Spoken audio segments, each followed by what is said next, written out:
Friends, ఎలా ఉన్నారు? Welcome to facts tool channel.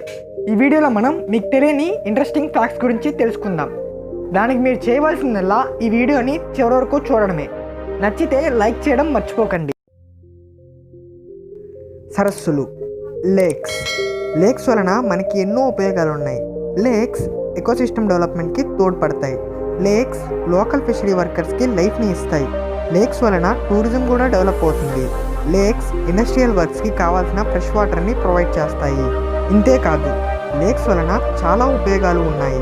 సాధారణంగా లేక్స్లోని వాటర్ ఒక ఫిక్స్డ్ స్పాట్లో మాత్రమే ఉంటాయి.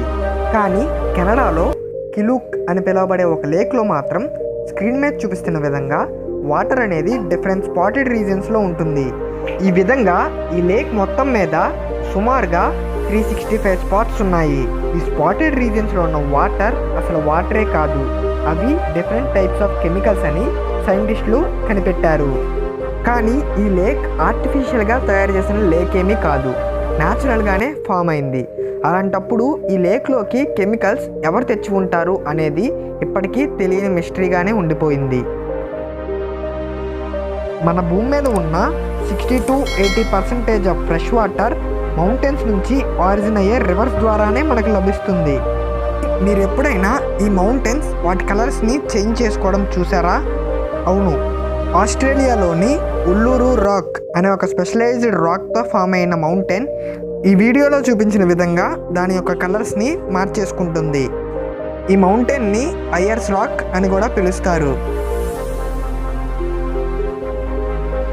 యుఏఈ కంట్రీలోని దుబాయ్ లాంటి పెద్ద పెద్ద సిటీస్లో టూరిజం డెవలప్మెంట్ అనే పేరుతో ఆర్టిఫిషియల్ ఐలాండ్స్ని కన్స్ట్రక్ట్ చేస్తారు. ఆర్టిఫిషియల్ ఐలాండ్సా? ఇవి ఎలా కన్స్ట్రక్ట్ చేస్తారు అనుకుంటున్నారా? అవి ఎలా కడతారో తెలుసుకోవాలంటే ముందు మీరు మ్యాజిక్ శాండ్ గురించి తెలుసుకోవాలి. ఈ మ్యాజిక్ శాండ్నే ఆక్వా శాండ్ అని కూడా అంటారు. ఈ శాండ్ని మీరు వాటర్లో మిక్స్ చేస్తే అది వెంటనే వెట్ అయిపోయిన ఫోమ్లా కనిపిస్తుంది. అంతేకాదు, మీరు ఆ శాండ్ని మీ ఫింగర్తో టచ్ చేస్తే మీ ఫింగర్ చుట్టూ ఒక లేయర్ని ఫామ్ చేస్తుంది. ఆ శాండ్ని వాటర్లో నుంచి బయటికి తీస్తే వితిన్ ఫ్రాక్షనల్ సెకండ్స్లోనే నార్మల్ పౌడర్లా మారిపోతుంది.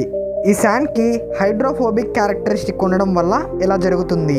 అయితే మనం ముందుగా చెప్పుకున్న ఈ ఆర్టిఫిషియల్ ఐలాండ్స్ కన్స్ట్రక్షన్లో ఇలాంటి క్యారెక్టరిస్టిక్ ఉన్న శాండ్ని ఆ ఐలాండ్ చుట్టూ ఉన్న ఎడ్జెస్లో పోస్తారు. ఆ శాండ్కి ఉన్న హైడ్రోఫోబిక్ క్యారెక్టరిస్టిక్ వల్ల ఆ వేవ్స్ని ఆ శాండ్ పార్టికల్స్ కంట్రోల్ చేయగలుగుతాయి. ఆ హైడ్రోఫోబిక్ శాండ్ మరియు నార్మల్ శాండ్ చూడడానికి ఒకే రకంగా ఉండడం వల్ల అక్కడికి వచ్చే టూరిస్టులకు కూడా అంత డిఫరెన్స్ ఏమీ కనిపించదు. ఎలాగైతేనే ఈ వీడియోలో ఆర్టిఫిషియల్ ఐలాండ్స్ ఎలా కన్స్ట్రక్ట్ చేస్తారో నేర్చేసుకున్నాం. మీరు ఎప్పుడైనా ఏరోప్లేన్ యొక్క లైట్స్ని అబ్జర్వ్ చేశారా?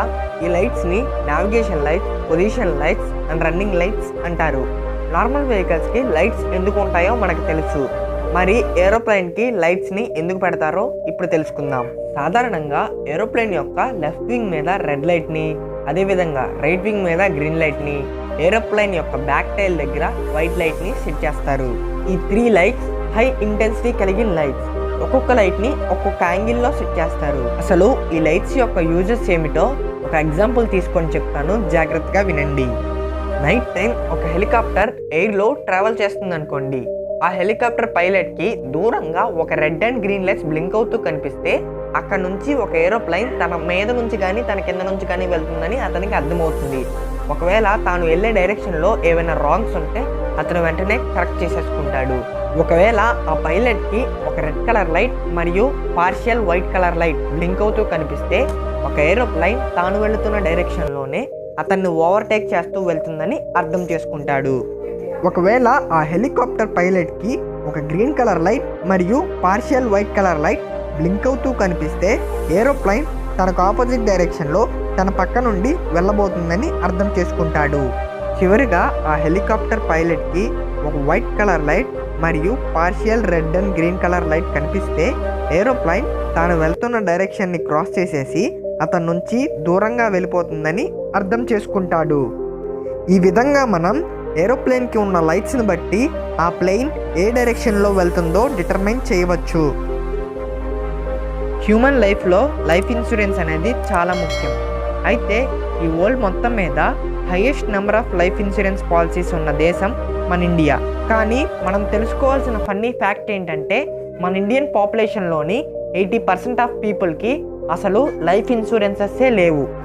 ఓకే ఫ్రెండ్స్, వీడియో నచ్చితే లైక్ చేయడం మర్చిపోకండి. మీరు లైక్ చేయడం వల్ల నాకు కొంత ఎంకరేజ్మెంట్ అనేది దొరుకుతుంది. దాంతో నెక్స్ట్ రాబోయే వీడియోస్లో ఇంతకంటే బెటర్ కంటెంట్ని మీకు అందించగలుగుతాను.